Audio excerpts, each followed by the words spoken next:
Hello everyone, welcome to the class. Beta till now in this chapter we read about the democratic constitution of South Africa and the struggle against apartheid and how black and white people in South Africa they came together to frame their constitution and they have drawn the finest constitution the world ever had.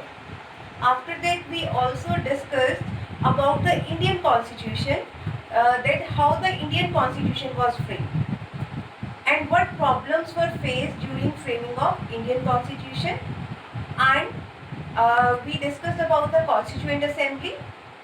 Actually, the constitution is written by a group of people, and those group of people, those are known as the Constituent Assembly. And the very important topic was there that we have framed our constitution 70 years before, and still we are following the same constitution. So isn't it an unusual achievement for our constitution? We discussed this topic, and today we will discuss about the philosophy and guidelines of our constitution, that on which philosophy and guidelines our constitution is based. With a few guidelines, those are given by Mahatma Gandhi and Dr. B.R. Ambedkar. According to Mahatma Gandhi, he dreamed of a free India where there will be not any caste system, no high class, no low class. Everybody will be equal, and India will be free from the curse of untouchability in toxic drinks. And here the women will also have the same power as the men have. And according to Dr. B.R. Ambedkar, what his vision was? He talked about the equality in society. According to him, when in our constitution we are following the universal adult franchisee, one person, one vote and one value, it means we are providing the political equality. But he also talked about the social and economic equality. Otherwise, these two things will be contradictory. That in political field we are equal, our voting right is equal, but socially and economically we are not equal. Right? And today we will also read about the preamble. But a preamble is the introductory document of the constitution. That on which basis, on which basic principle our constitution is written. So let us start the topic.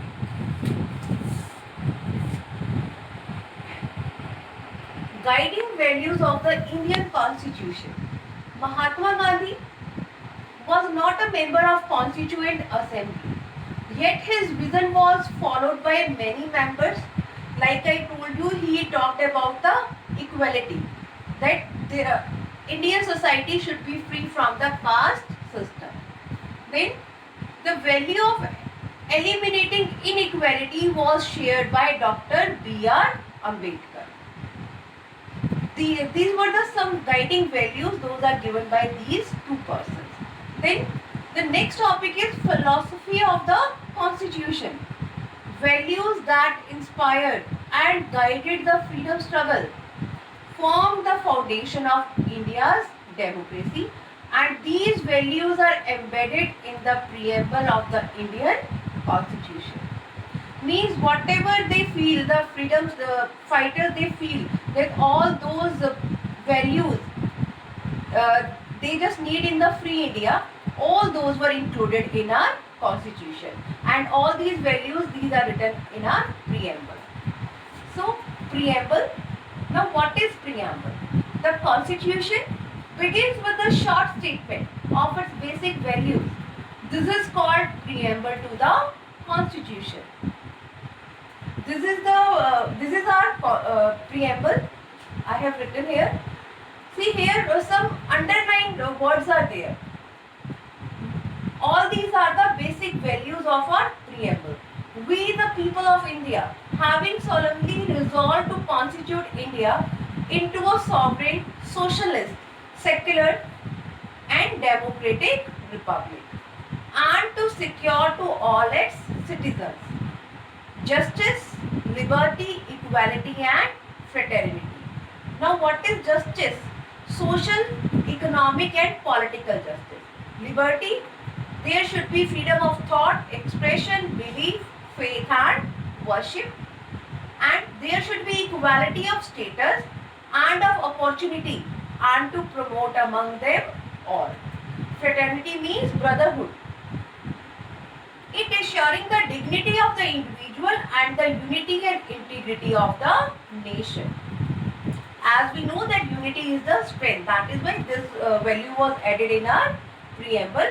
Now we will read about all these underlined words in detail.